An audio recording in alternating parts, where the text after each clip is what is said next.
Assalamualaikum warahmatullahi wabarakatuh. Halo rekan-rekan mahasiswa, mahasiswi PG PAUD, dimanapun Anda berada, apa kabar? Mudah-mudahan semua Anda dalam keadaan sehat ya. Baik, ini adalah video yang keempat untuk mata kuliah konsep dasar PAUD.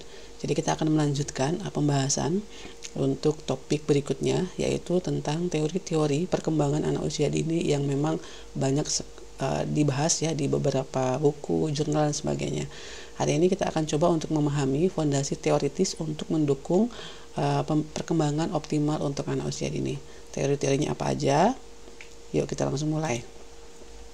Baik, kita awali dulu dengan sebuah pertanyaan. Kenapa sih kita ini harus belajar teori sebegitu penting? Apakah yang namanya teori perkembangan? Baik, untuk guru begitu ya. Nah, kita mempelajari suatu teori perkembangan ini sebenarnya untuk memberikan kerangka kerja ilmiah.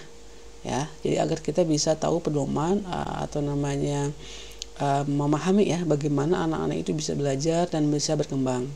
Ya, jadi ini sangat penting agar guru-guru ini lebih paham terkait dengan tahapan-tahapan perkembangan anak seperti apa. Jadi teman-teman dengan memahami teori-teori utama, nanti diharapkan guru ini dia punya bisa mengambil suatu keputusan, kemudian juga penilaian ya yang tepat dengan sesuai kebutuhan individu setiap anak ya. Jadi ini pentingnya sebuah teori. Nah, kemudian untuk praktik pembelajaran seperti apa? Untuk praktik pembelajarannya, teori-teori ini sebenarnya bukan hanya sebagai teori yang abstrak begitu ya tanpa ada arti, enggak, tapi ini sebagai panduan praktis ya, panduan praktis yang dapat diterapkan langsung dalam pembelajaran sehari-hari di kelas. Nah, jadi nanti kita bisa tahu bagaimana sih karakteristik anaknya, tahapan-tahapan sesuai dengan usianya, sehingga nanti dalam pemberian stimulasi dan rangsangan pendidikan itu dengan tepat ya, sesuai dengan landasan teorinya apa. Sehingga teman-teman kita paham teori ya, ini kita bisa mengidentifikasi kebutuhan anaknya apa, sehingga memberikan dukungan yang tepat. Ya, intinya adalah menciptakan lingkungan belajar yang optimal. Nah, sebenarnya ada banyak ya teori-teori perkembangan itu, tapi setidaknya kalau di beberapa buku ini ada 4 tokoh utama teori perkembangan. Yang pertama itu adalah Jean Piaget.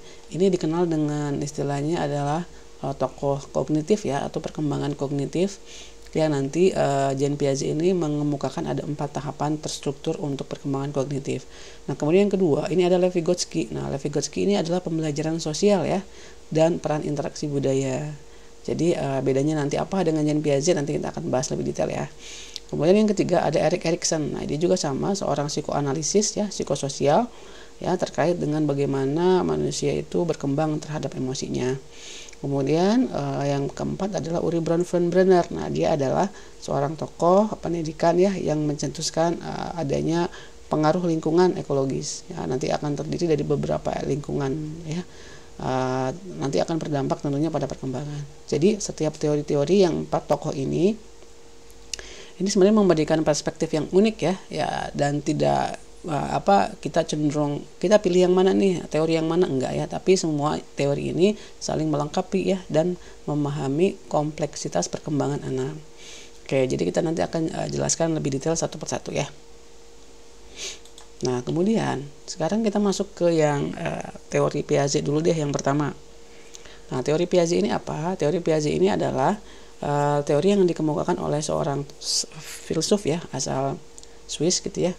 Namanya adalah Jean Piaget. Nah, dia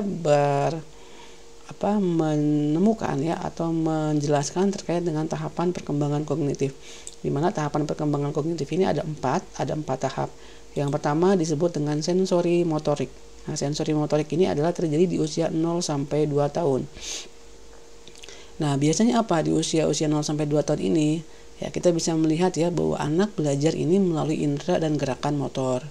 Jadi sensori ini lebih sangat aktif gitu ya, sedang tumbuh dan sedang menerima lingkungannya seperti apa, mengenali dunianya seperti apa.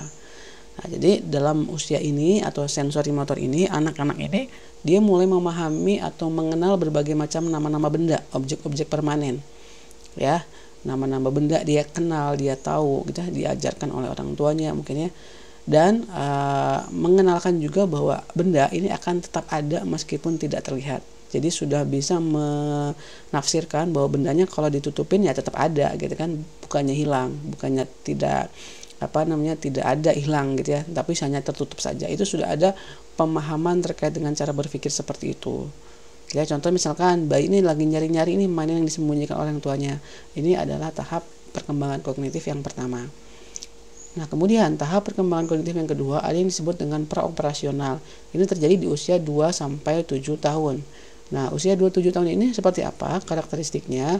Ya, anak mulai menggunakan simbol dan bahasa. Nah, anak sudah mulai memperoleh ya kosakata bahasa.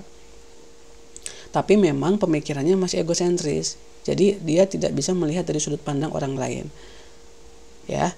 Nah, kemudian anak ini juga dia belum mampu melakukan operasi mental yang reversible. Artinya reversible itu yang memang rasional gitu ya. Itu tidak bisa. Ya, contohnya misalkan anak percaya bulan mengikuti mereka saat berjalan. Ini kan keliru ya. Nah, jadi anak-anak itu masih bersifatnya itu imajinatif gitu ya. Tidak tahu bahwa ini itu sebenarnya keliru loh. Jadi hanya sebatas sudut pandang dia saja. Nah, kemudian operasional konkret nih tahap yang ketiga di usia 7 sampai 11. Bagaimana karakteristiknya? Dia ini pemikirannya ini sudah lumayan agak logis. Dia sudah mengenalkan berbagai macam objek yang konkret, ya. Nah, jadi tidak abstrak lagi nih, dia sudah mulai konkret. Kemudian memahami konsep konservasi dan klasifikasi. Begitu ya. Jadi konsep konservasi dan klasifikasi ini ada di operasional konkret. Ya, tahap Piaget. Nah, contoh misalkan apa sih konservasi klasifikasi itu? Contohnya gini, anak ya paham bahwa jumlah air tetap akan sama meskipun dipindahkan ke gelas berbentuk berbeda. Ya, jadi ini adalah air yang mengikuti bentuk atau wadahnya ya. Jadi kalau ditempatkan di ember seperti ember, di gelas seperti gelas, nah gitu. Jadi dia paham ya ini airnya nggak berubah, volumenya tetap sama walaupun bentuknya berbeda. Itu sudah operasional konkret. Ya, jadi cara berpikirnya sudah makin maju begitu ya. Sudah makin berkembang. Nah, berikutnya di tahap terakhir yaitu adalah operasional formal. Ini terjadi di usia 11 tahun sampai dewasa gitu ya, sampai seterusnya. Nah, ini adalah kemampuan yang berpikir abstrak dan sudah bisa hipotetiko atau hipotesis. Hipotesis ini berarti dia sudah bisa memprediksi apa yang akan terjadi, penyebab, akibat, dia sudah berpikir ke sana. Kemudian dapat melakukan penalaran deduktif dan sistematis. Cara berpikirnya sudah mulai dari umum ke khusus gitu ya. Jadi sudah semakin kompleks, sudah bisa diajak untuk memecahkan masalah sendiri. Contoh misalkan remaja dapat memecahkan masalah matematika yang abstrak. Jadi pengenalan matematikanya sekarang sudah tidak perlu lagi yang namanya benda-bendanya atau ada objek konkretnya, enggak. Tapi dia sudah bisa mengimajinasikan, menafsirkan terkait dengan permasalahan matematika. Itu contoh dari operasional formal ya, usia 11 tahun ke atas. Nah, kemudian sekarang apa sih implikasinya kalau kita sudah mengenal teori Piaget yang ada 4 tahapan itu? Kemudian implikasinya apa untuk kita sebagai guru PAUD? Nah, yang pertama bahwa ya sudah kita pembelajarannya berarti harus aktif. Kenapa harus aktif? Karena memang di rentang anak usia PAUD ya, di usia 0 sampai 7 ini dia akan bisa belajar kalau eksplorasi secara langsung dengan menggunakan benda-benda yang konkret, objek-objek yang konkret. Anak-anak ini dia akan belajar paling baik ya kalau ada interaksi fisik dan dengan lingkungan mereka. Nah, jadi memang pembelajarannya harus aktif, nggak boleh terlalu berperan gurunya ya, biarkan anak untuk eksplorasi sendiri. Nah, kemudian yang kedua, sesuaikan dengan tahapan. Nah, maksudnya apa? Nah, karena memang di usia PAUD adalah usia tahap pra-operasional begitu ya, sehingga yuk kita mulai rancang aktivitasnya sesuai dengan tahapan perkembangan. Jadi jangan membelajarkan anak dengan konsep-konsep yang abstrak ya, yang anak-anak itu tidak tahu apa sih bentuk konkretnya begitu ya. Jadi biarkan anak untuk menemukan wujud benda yang nyata, yang real. Yang terakhir bahwa implikasinya adalah ya udah yuk kita berikan waktu, biarkan anak untuk berkembang sesuai dengan tahapan dia. Jangan sampai nanti kita memaksa anak untuk sesuai dengan keinginan guru ya, atau mungkin sesuai dengan teman yang lain, itu kan nggak boleh. Jadi biarkan anak untuk melewati tahapan sesuai dengan ritme dan kemampuan dia masing-masing ya. Nggak boleh kita banding-bandingkan, nggak boleh kita memaksa anak ya. Biarkan perbedaan itu muncul karena itu adalah hal yang normal. Nah, ini ya, jadi teori Piaget ini nanti kita seorang guru punya mindset bahwa oh berarti kita pembelajarannya harus seperti ini, tahapannya kayak gini, dan juga memberikan kesempatan anak untuk berkembang masing-masing. Oke, itu tentang teori Piaget. Nah, berikutnya sekarang, teori berikutnya yaitu adalah teorinya Vygotsky. Nah, Vygotsky ini dikenal dengan istilahnya adalah pembelajaran sosiokultural. Nah, maksudnya apa pembelajaran sosiokultural ini? Dia adalah pembelajaran yang akan efektif kalau melibatkan ada interaksi secara sosial dan juga dikaitkan dengan konteks budaya atau kultural. Nah, di dalam teorinya Vygotsky, ini ada beberapa istilah. Yang pertama adalah istilahnya zona perkembangan proksimal atau ZPD. Apa itu ZPD? Nah, jadi ZPD ini adalah jarak antara apa yang dapat dilakukan secara mandiri dan dibantu dengan orang lain. Nah, artinya bahwa kalau kita mungkin menilai dari kompetensi anak, ini kan ada belum berkembang, mulai berkembang sangat baik, berkembang sesuai harapan. Nah, itu adalah sebenarnya rentang dari ZPD. Ya, jadi ini konteksnya pada penilaian mungkin kalau dievaluasi pembelajaran ya. Nah, jadi zona emas. Nah, maksudnya apa? Misalkan gini contohnya, anak dapat menyusun puzzle 4 keping sendiri. Ya, tapi kalau puzzle-nya ada 8, dia merasa kesulitan sehingga perlu yang namanya dukungan dari guru. Nah, jadi zona perkembangan itu jarak antara anak yang belum bisa ke anak yang sudah bisa. Nah, ini adalah ZPD. Begitu ya. Jadi perkembangan gap gitu ya, atau antar anak yang memang biarkan anak sudah bisa dengan anak yang memerlukan bantuan. Nah, kemudian setelah ZPD, istilah berikutnya adalah scaffolding. Nah, apa itu scaffolding? Nah, scaffolding ini adalah dukungan sementara ya yang diberikan guru untuk membantu anak mencapai tingkat kemampuan yang lebih tinggi. Jadi kalau anak-anak yang merasa kesusahan atau tidak bisa menyelesaikan tugas dari guru, nah berarti kita harus membantu dia atau memberi dukungan. Tapi perlu diingat, perlu digarisbawahi bahwa dukungan ini sebenarnya hanya bertahap ya. Ya, jadi tidak full. Jadi biarkan anak untuk bisa menyelesaikan masalahnya dia sendiri ya. Kita kasih dukungan secara bertahap, satu persatu dilepas, dikurangin sehingga nanti anak bisa kompeten. Contoh misalkan gini, guru ya membantu anak mengancingkan baju dengan memberi petunjuk verbal, lalu hanya dengan isyarat hingga akhirnya anak bisa mandiri. Nah, jadi bertahap ya, jadi tidak langsung anak dibantu full ya, biarkan dulu ya, kita bantu dengan caranya ya, kita jelaskan kepada anak cara mengancingkan baju kayak gimana. Kemudian sudah kita mulai melihat saja dengan cara isyarat ya, tanpa memverbal lagi, dan akhirnya bisa sendiri. Ya begitu ya. Jadi ini contoh saja. Nah, kemudian yang ketiga di teori Vygotsky ini adalah yang paling dominan adalah bukan paling dominan, artinya ciri khasnya atau karakteristiknya adalah peran bahasa dan budaya. Jadi menurut Vygotsky bahwa perkembangan ini akan maksimal kalau bahasa anak ya sebagai alat utama ini sudah bisa peroleh oleh anak. Jadi interaksi sosial dengan orang dewasa, teman sebaya ini sangat penting untuk perkembangan kognitif. Jadi kalau kita ngebahas bahasa pasti ngebahas kognitif juga. Begitupun sebaliknya, kalau kita ngebahas kognitif pasti bahasa juga. Begitu ya. Nah, itu teori Vygotsky. Jadi contohnya misalkan gini, anak belajar cara berdoa atau makan dengan sopan melalui interaksi dengan keluarga dan lingkungan budayanya. Nah, ini jadi perkembangan kognitif akan berkembang kalau ada interaksi sosial di lingkungan ya, diberitahu sama keluarganya, dan juga ada konteks budaya atau adat istiadat atau kebiasaan setempat.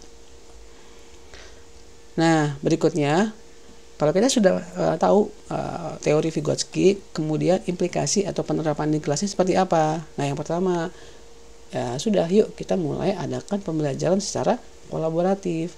Kita fasilitasi pembelajaran berkelompok ya, anak-anak ya, biarkan anak untuk saling bantu-membantu, tolong-menolong gitu ya.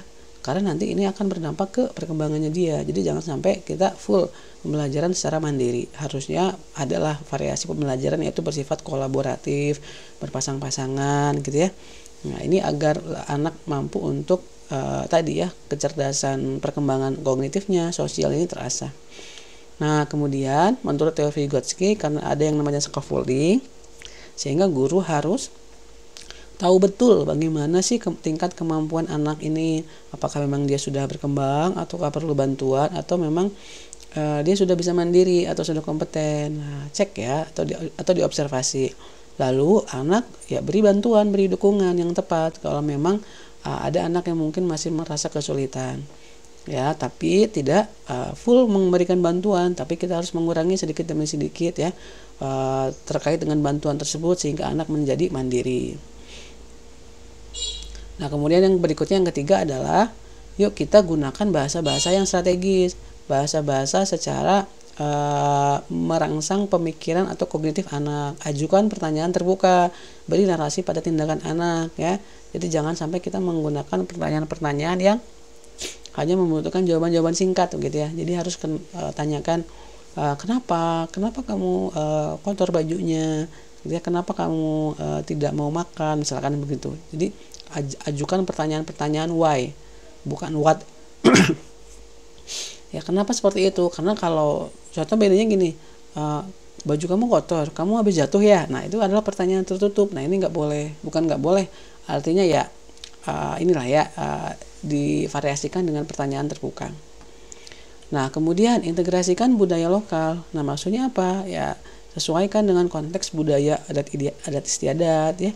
Sesuaikan dengan mungkin kebiasaan daerah dan sebagainya. Ini menjadi pembelajaran yang kaya dan relevan dengan kontekstual anak. Nah, teori yang ketiga adalah teori Erik Erikson atau teori Erikson. Teori Erikson ini adalah teori yang dikenal juga dengan perkembangan psikososial. Maksudnya apa? Nah, maksudnya menurut Erik Erikson, dia menekankan bahwa perkembangan ini katanya terjadi melalui serangkaian krisis psikososial yang harus diselesaikan di setiap tahap kehidupan. Untuk anak usia dini, 3 tahap pertama sangat penting. Jadi di sini ada krisis ya, ada serangkaian krisis. Jadi kayak berlawanan begitu. Kalau ini tidak terpenuhi maka akan muncul seperti ini. Nah, itu adalah versus ya, artinya berlawanan. Nah, jadi krisis psikososial. Ya, tahapan Erik Erikson itu sebenarnya ada 8 ya, tapi kalau untuk anak usia dini karena memang usianya sampai 6 tahun, jadi cuma 3 tahap dulu yang akan kita fokus bahas ya. Untuk perkembangan remaja, dewasa nanti kita akan bahas di mata kuliah yang lain.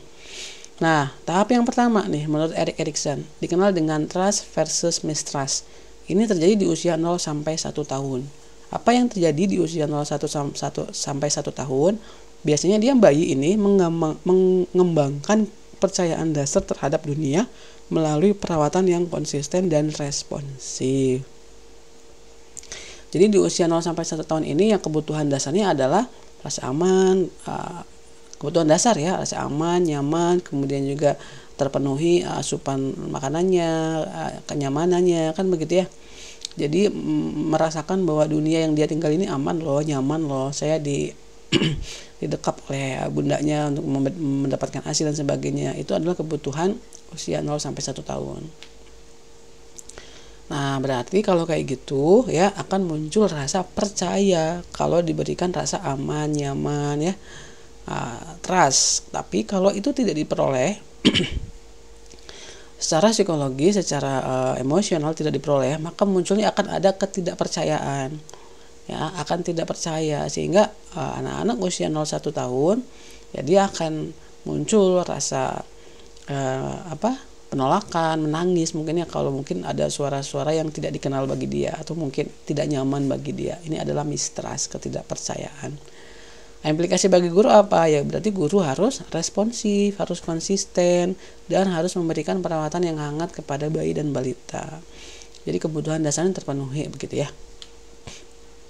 Nah, lanjut setelah 1 tahun, nah di 3 tahun pertama ya 1-3 ini disebut dengan autonomi versus shame and doubt. Rasa autonomi ya, rasa mandiri dan ya versus rasa ragu-ragu dan malu ya, malu dan ragu-ragu. Di dalam tahap ini anak biasanya dia sudah mulai mengeksplorasi kemandirian. Jadi anak-anak ini ingin melakukan banyak hal sendiri ya. Dia pengen karena rasa ingin tahunya tinggi sehingga dia akan mengeksplor apa yang dia temukan. Sehingga ini perlu yang namanya dukungan yang tepat oleh seorang guru atau orang dewasa. Biarkan anak untuk melakukan secara otonomi ya, secara mandiri ya. Jadi jangan sampai nanti kita sedikit-sedikit dibantu ya, sedikit-sedikit diberitahu caranya bagaimana ya, Sehingga kalau itu semakin diberikan terlalu sering, ini kan namanya kan kontrol berlebihan ya. Sehingga ini anak-anak akan ya tadi tidak muncul rasa mandirinya. Kemandiriannya dia nggak akan terbentuk atau mungkin terstimulasi. Ya, kalau kemandirian ini tidak terbentuk, maka yang muncul adalah rasa malu dan rasa ragu-ragu. Ya, rasa malu dan ragu-ragu yang memang ini berlawanannya antara otonomi gitu ya.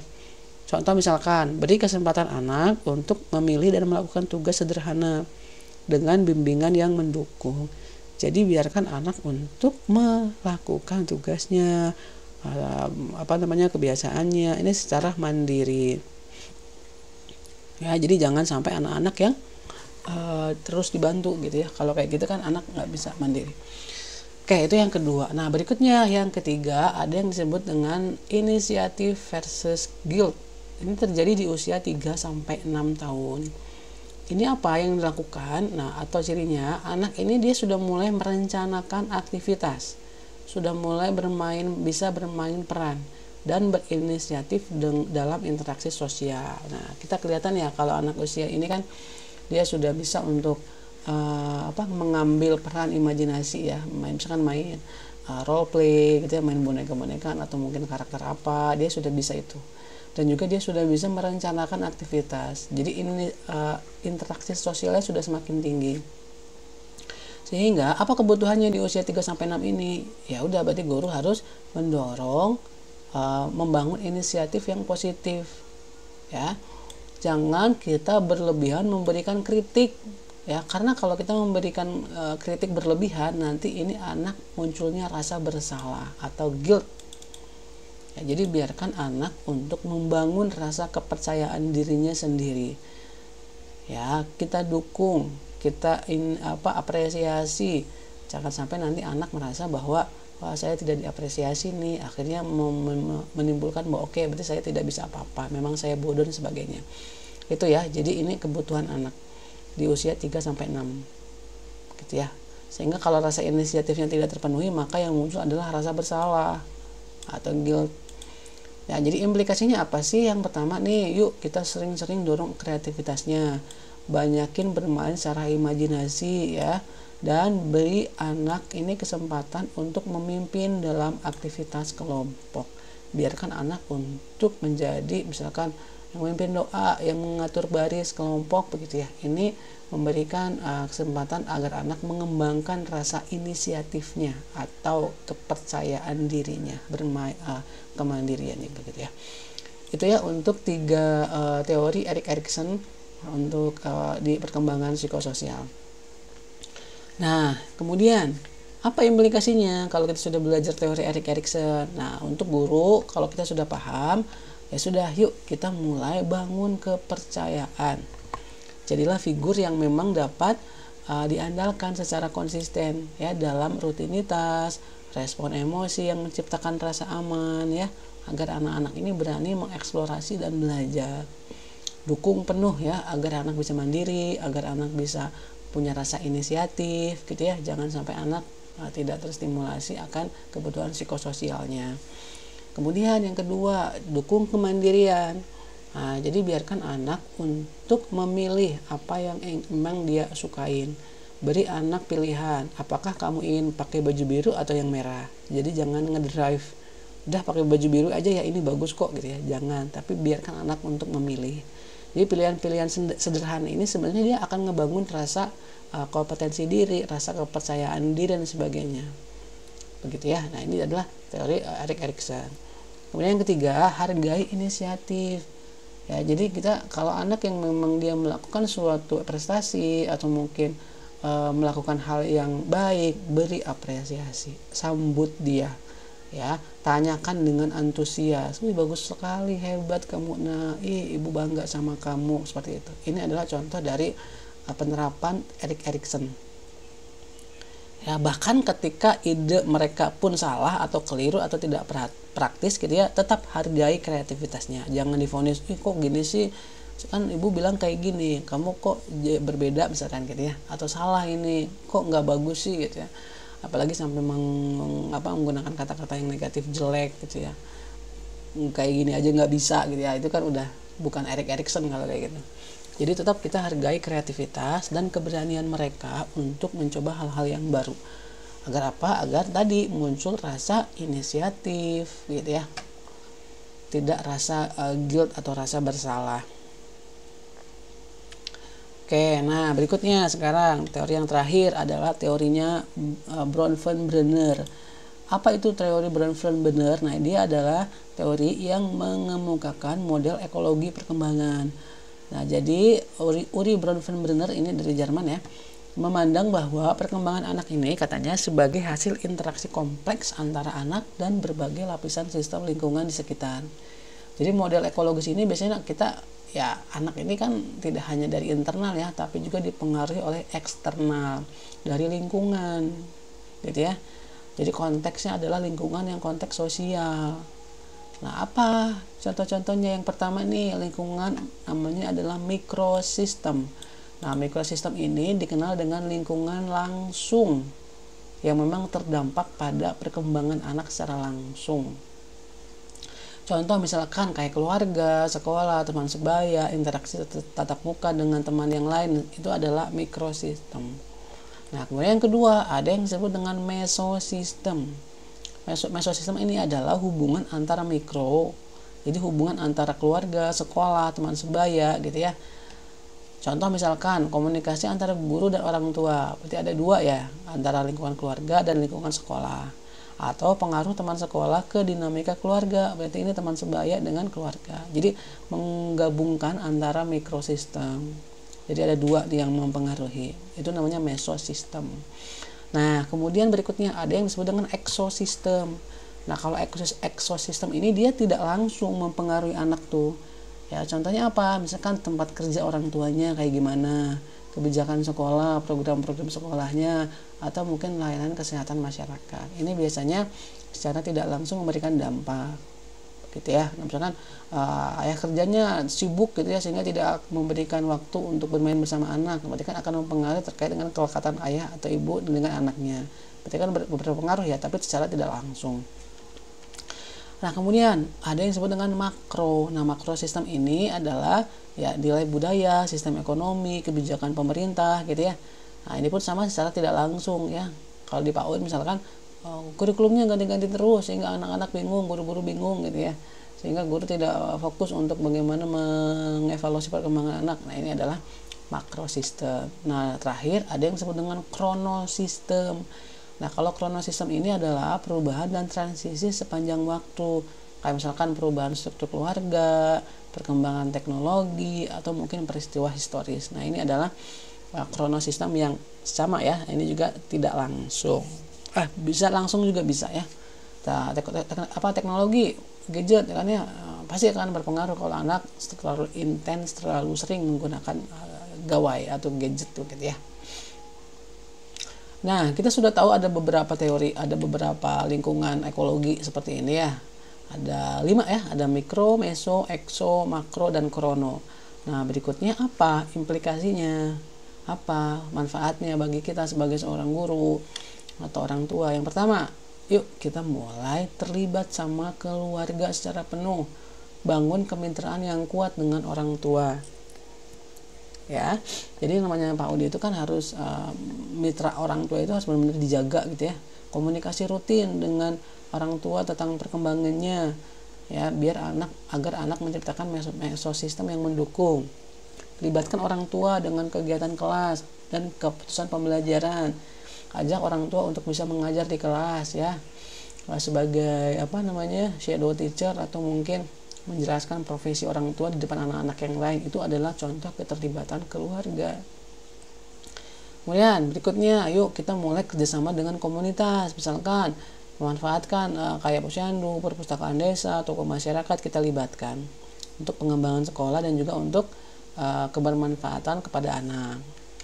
Ini ekosistem ya. Nah, kemudian responsif terhadap konteks budaya ya. Kita integrasikan nilai-nilai budaya Indonesia dalam praktek PAUD. Ada kan yang namanya kearifan lokal atau mungkin ekstrakurikuler kesenian ya, yang memang ada kaitannya dengan kearifan lokal misalkan begitu. Ya, ini adalah konteks budaya. Dan terakhir, yuk kita mulai adaptasi terhadap perubahan adanya teknologi digital, kemudian transisi keluarga, ya perubahan zaman ya. Ini yang memang harus diadaptasi, ya harus memang diterapkan. Gunakan mungkin perangkat digital pada saat pembelajaran dan sebagainya. Gitu ya. Nah, ini adalah aplikasi teori Bronfenbrenner. Nah, baik, berikutnya kita akan coba membandingkan. Kita kan sudah membahas 4 teori ya. Nah, kemudian apa nih perbedaan atau perbandingan keempat teori itu? Nah, kita bikin tabel begini ya, misalkan. Ini ada Piaget, ada Vygotsky, ada Erik Erikson, ada Bronfenbrenner. Nah, kita bagi menjadi beberapa aspek. Aspek yang pertama adalah fokus utama. Fokus utama untuk perkembangan dari Piaget ini disebut dengan perkembangan kognitif fokusnya. Jadi ke arah kognitif. Kalau Vygotsky dia ke arah ke sosialnya, gitu ya. Jadi banyak anak-anak itu interaksi ke lingkungan sosialnya. Kalau Erik Erikson dia tidak hanya sosial tapi juga lebih kepada kaitannya dengan mental atau psiko atau emosi. Tapi tentunya ada keterkaitan dengan sosial. Kalau Bronfenbrenner dia lebih kepada ke pengaruh lingkungan yang ada 5 lingkungan tadi, mikro, meso, meso gitu ya, pengaruh lingkungan. Oke, itu fokus utamanya. Nah, kemudian peran anak nih sekarang. Peran anak itu apa sih di setiap teori utama itu? Nah, kalau Piaget ini anak itu sebagai konstruktor aktif. Artinya bahwa anak akan membangun pengalaman kognitif sendiri ya. Jadi memang dari internal, dari dia sendiri. Ya, berarti kan ini individu ya, terkaitnya dengan memang internal. Tapi kalau Vygotsky dia tidak dari diri tapi dari eksternal, dari pembelajaran secara sosial. Bagaimana anak berinteraksi, kolaborasi di kelompok, ini akan mengembangkan perkembangan kognitifnya. Dan jadi dari pembelajar sosial. Kalau Erik Erikson gimana? Kalau Erik Erikson dia tadi ya, karena ini mental ya, individu sendiri yang berkembang. Ya, jadi mentalnya, psikologinya itu adalah Erik Erikson memandang bahwa individu yang berkembang. Nah, tapi kalau Bronfenbrenner peran anaknya adalah anaknya sebagai bagian dari sistem itu. Gitu ya. Nah, jadi di mana anak itu tinggal, maka itu akan berpengaruh. Peran dewasa nih, peran orang tua atau guru mungkin ya. Kalau Piaget ini guru sebagai fasilitator. Ya, biarkan anak untuk berkembang sendiri dan guru hanya sebagai fasilitator aja, memandu, membimbing ya. Kalau Vygotsky ini sebagai mentor atau sebagai scaffolder. Karena kan ada istilahnya kan memberikan dukungan ya, scaffolding, mentor. Tapi kalau Erik Erikson memberi dukungan emosional. Nah, ya, jadi secara emosi, secara empati ini orang dewasa paling berperan, memberikan kenyamanan, memberikan kesempatan, memberikan dukungan ya. Ini adalah emosional. Nah, kemudian kalau Bronfenbrenner ya, peran dewasa ini sebagai bagian dari mikrosistem. Nah, gitu ya. Mikrosistem nih. Ya, jadi memang lingkungan memang yang berpengaruh secara langsung ya, orang tua, guru dan sebagainya. Penekanannya sekarang. Nah, kalau Piaget ini tahapannya adalah universal. Kalau universal ini maksudnya adalah semua anak di dunia manapun begitu ya, di negara manapun ya tahapannya pasti itu. Tahapannya pasti ada 4 itu, sensori motor, praoperasional, konkret sama formal. Jadi 4-nya sama ya, tidak melihat bagaimana konteks budaya, konteks sosial dan sebagainya enggak, tapi dia lebih kepada kognitif. Tapi kalau Vygotsky enggak, penekannya ini dia kepada konteks budaya, di mana anak itu tinggal, bagaimana kebiasaannya, keluarganya, ya, interaksi sosialnya. Ini yang dilihat kalau Vygotsky, gitu ya. Kalau Erik Erikson ini penekannya itu adalah pada krisis psikososial. Jadi kalau ini tidak terpenuhi maka akan muncul yang lainnya, ya. Kalau ini terpenuhi maka akan muncul yang positifnya. Jadi kayak versus gitu ya, itu namanya krisis. Gitu ya. Nah, kemudian kalau Bronfenbrenner dia lebih kepada interaksi sebuah sistem lingkungan. Ya, jadi lingkungan A, lingkungan mikro, meso, makro. Nah, ini adalah berpengaruh. Jadi ada yang langsung, ada yang tidak langsung ya, tadi sudah saya bahas. Nah, terakhir bahwa aspek aplikasi di PAUD-nya bagaimana? Kalau menurut teorinya Piaget ya, aplikasinya adalah pembelajarannya harus sesuai dengan tahapan. Maksudnya apa? Maksudnya nggak bisa kita mengajarkan anak itu langsung lompat ke operasional formal, tapi harus ke konkret dulu gitu atau praoperasional dulu kan gitu ya. Jadi nggak mungkin kan kita ngajarkan langsung abstrak ya, tapi harus konkret dulu gitu ya, harus dikenalkan dulu bentuk wujud bendanya, jadi sesuai dengan tahapannya, harus sistemik dari 1, 2, 3, 4. Nah, kalau Vygotsky di aplikasi PAUD-nya, ya ini pembelajaran harus kolaboratif, jadi perbanyak anak untuk berperan aktif di kelompoknya gitu ya. Jadi dijadikan dia pemimpin, dia jadi anggota atau beri tugas yang lain gitu ya. Yang penting adalah kolaboratif. Kalau Erik Erikson, beri perbanyak dukungan secara emosional, secara empati, beri kenyamanan, keamanan, perbanyak beri stimulasi positif, reward gitu ya, hargai, apresiasi dan sebagainya. Itulah dukungan emosional. Kalau Bronfenbrenner, ini pentingnya sebuah kemitraan ya. Karena memang PAUD itu kan lingkungan keluarga yang lingkungan sekolah ya, mikro ya. Maka yuk kita libatkan terkait dengan keluarganya juga. Jadi masuk ke mesosistem. Nah, keempat teori ini sebenarnya tidak saling bertentangan ya. Jadi kita nggak bisa milih saya mah pengen Piaget, Vygotsky aja, Erik Erikson aja, enggak. Tapi semuanya ini adalah saling melengkapi. Ya, saling melengkapi. Gitu ya, saling mendukung lah ya. Di sini ada, di sininya dijelaskan, di sini tidak dijelaskan, di sini dijelaskan begitu ya. Nah, sebagai seorang pendidik PAUD, kita harus mengintegrasikan wawasan dari semua teori ini untuk paham anak secara holistik. Jadi kita harus menerapkan ke 4 teori ini ya, agar nanti dampaknya adalah ke anaknya semakin berkembang secara holistik. Begitu ya, ini adalah perbandingan 4 teorinya teori utama ya, teori perkembangan anak yang utama, Piaget, Vygotsky, Erik Erikson, dan Bronfenbrenner. Nah, sekarang kita coba melihat studi kasus contohnya nih, bagaimana cara menerapkan teori-teori perkembangan itu dalam prakteknya. Misalkan gini, Rani ya usianya adalah 4 tahun. Rani adalah usianya 4 tahun. Dia ini mengalami kesulitan berbagi mainan dengan teman-temannya. Nah, berarti udah muncul apa tuh? Berarti anak masih belum bisa berbagi ya. Kemudian dia juga sering menangis dan juga sering menarik mainan dari tangan temannya. Bagaimana keempat teori dapat membantu kita memahami dan mendukung Rani? Oke, kalau kita ngelihat dari teori yang pertama adalah teorinya Piaget. Berarti kalau kayak gini, karena dia usianya adalah 4 tahun, Rani ini berarti masuk ke tahap pra-operasional. Yang memang usianya adalah cirinya adalah egosentris. Jadi mungkin hal yang wajar kalau mungkin Rani ini masih masih egosentris ya, tidak mau berbagi dengan temannya dan sebagainya. Jadi dia ini belum sepenuhnya paham perspektif orang lain itu kayak gimana, belum ya. Jadi oke, ya memang tahapnya dia seperti itu gitu kan ya, tahap praoperasional. Oke, apa yang harus dilakukan menurut Piaget? Berarti gunakan permainan giliran dan modeling konkret untuk membantu dia memahami konsep berbagi. Begitu ya, modeling konkret artinya kasih contoh, kasih aturan gitu ya, kasih penguatan bahwa harus berbagi loh dengan teman, tidak boleh sendiri gitu ya. Jadi memang peran guru nih yang harus memang betul-betul memberikan aturan atau mungkin penekanan kebiasaan untuk saling berbagi.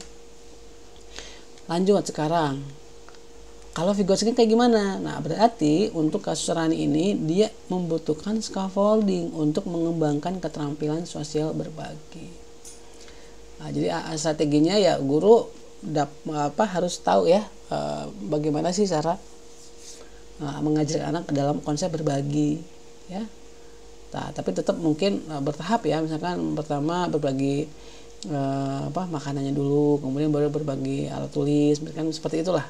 Jadi silakan untuk temukan cara ya untuk bisa mengenalkan konsep berbagi. Nah, kalau Erikson bagaimana? Misalkan kalau Erik Erikson, berarti kan Rani ini kan masuk ke tahap 4 ya, dia sudah masuk ke inisiatif dan rasa bersalah. Nah, berarti mencerminkan kebutuhan untuk merasa berkuasa gitu ya. Nah, berarti dia kebutuhannya ya tadi ya untuk tetap dihargain gitu ya. Biarkan Rani untuk memilih dan tanggung jawab untuk membangun inisiatif secara positif. Ya, biarkan Rani ini tahu ya apa konsekuensinya kalau dia tidak mau berbagi dan juga apa konsekuensinya kalau dia mau berbagi. Kasih apresiasi itu. Dan terakhir, kalau menurut perspektifnya Bronfenbrenner berarti periksa mikrosistem dan mesosistemnya. periksa apakah memang Rani seperti itu karena ada pengaruh dari lingkungan rumah gitu ya, ataukah mungkin pola asuh orang tuanya. Nah, sehingga strateginya ya udah, kita sebagai guru harus mengkomunikasikan dengan orang tua, paham betul bagaimana konteks keseharian Rani di rumah, kebiasaan-kebiasaan apa. Nah, tadi contoh studi kasusnya ya. Nah, sekarang bagaimana mengintegrasikan teori-teori tersebut dalam perencanaan pembelajaran. Nah, yang pertama nih teman-teman, bahwa langkah-langkah praktisnya kita harus observasi betul-betul anak itu kayak gimana.